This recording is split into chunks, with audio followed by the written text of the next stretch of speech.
De plus en plus de villes se mettent à prendre des mesures contre les locations Airbnb. C'est à la une ce matin sur Sud Radio avec notamment la mairie de Marseille qui prennent ces mesures contre les propriétaires qui investissent dans les Airbnb. Nous sommes avec Patrick Amico qui est adjoint au logement à la ville de Marseille. Rebonjour à vous.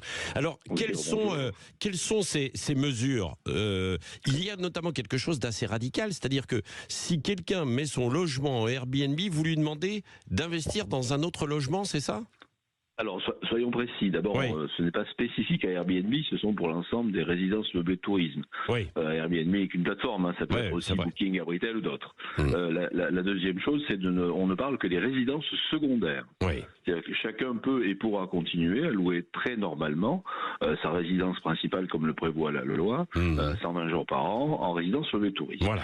Ce que nous voulons arrêter, c'est la perte de logements familiaux dans une ville. C'est le cas, on a perdu plus de 2000 logements l'année passée, qui se sont transformés de logements familiaux en résidences meublées de tourisme.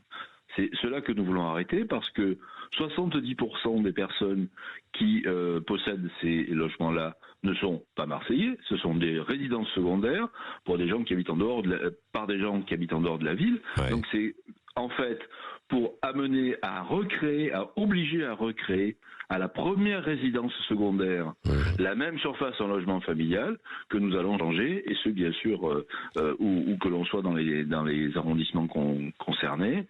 C'est pour ça que nous allons modifier ce qu'on appelle le règlement de changement d'usage, qui est l'autorisation de changement d'usage, c'est une obligation lorsqu'on a une résidence secondaire pour la transformer de logement familial en résidence meublée de tourisme. Voilà, c'est ça. Donc quelqu'un qui investit là à Marseille, qu'il soit d'Aix-en-Provence ou de beaucoup plus haut, Clermont-Ferrand ou Paris, bien sûr.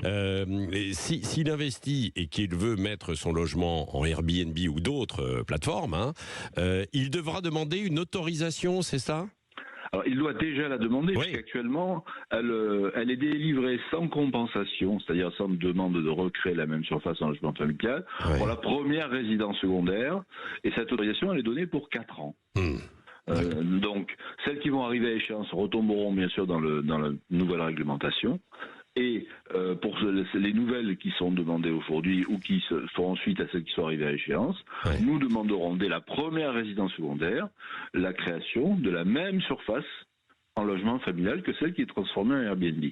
Donc ça veut dire que la personne qui met son logement en Airbnb, là par exemple, avec sa résidence secondaire, devra acheter un autre logement, c'est ça ?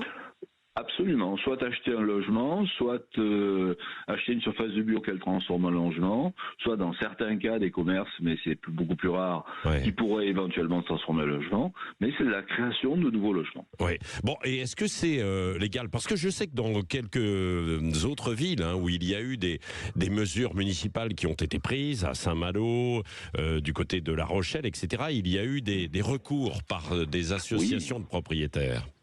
Bien sûr, il y a eu des recours. À ce jour, pratiquement tous les recours qui ont été faits par les associations de propriétaires ont été perdus. Le dernier, c'était hier ou avant-hier, je crois. Oui, à Saint-Malo, justement. Voilà. Mais nous ne demandons que la création de 1 pour 1. À Paris, vous avez du 3 pour 1. Et ça marche très très bien, il n'y a pas de problème. Et il n'y a pas eu d'interdiction de ce dispositif. Oui. Parce que l'objectif, au fond, c'est surtout de garder des logements en résidence principale pour les habitants de la ville ou ceux qui veulent venir s'installer.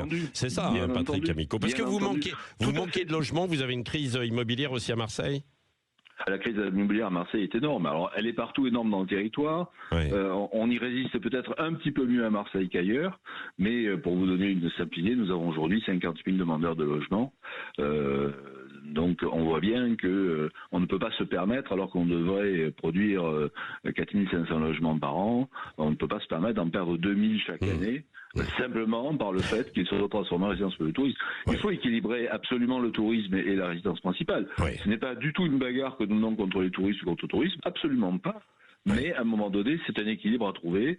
Et l'équilibre, il est de dire, la résidence meublée tourisme, il faut revenir à l'esprit. Ouais. Alors là, pour le coup, de Airbnb, lorsqu'ils se sont créés, qui était vraiment le complément de revenus ou l'échange dans la résidence principale. Mais est-ce que vous ne craignez pas quand même, Patrick Amico, qu'il y ait moins de touristes à venir à Marseille parce qu'ils ne trouvent plus de logements tels que ceux-ci, ou alors vous vous dites que finalement ils vont revenir sur des hôtels, quoi. Vous donnez un coup de main aux hôtels en même temps. Alors, on a effectivement un manque d'hébergement hôtelier, notamment dans les moyennes gammes sur Marseille. Ce sera effectivement aussi une occasion d'aller booster un petit peu les problématiques d'hébergement hôtelier, autres que les plateformes de location meublé de tourisme.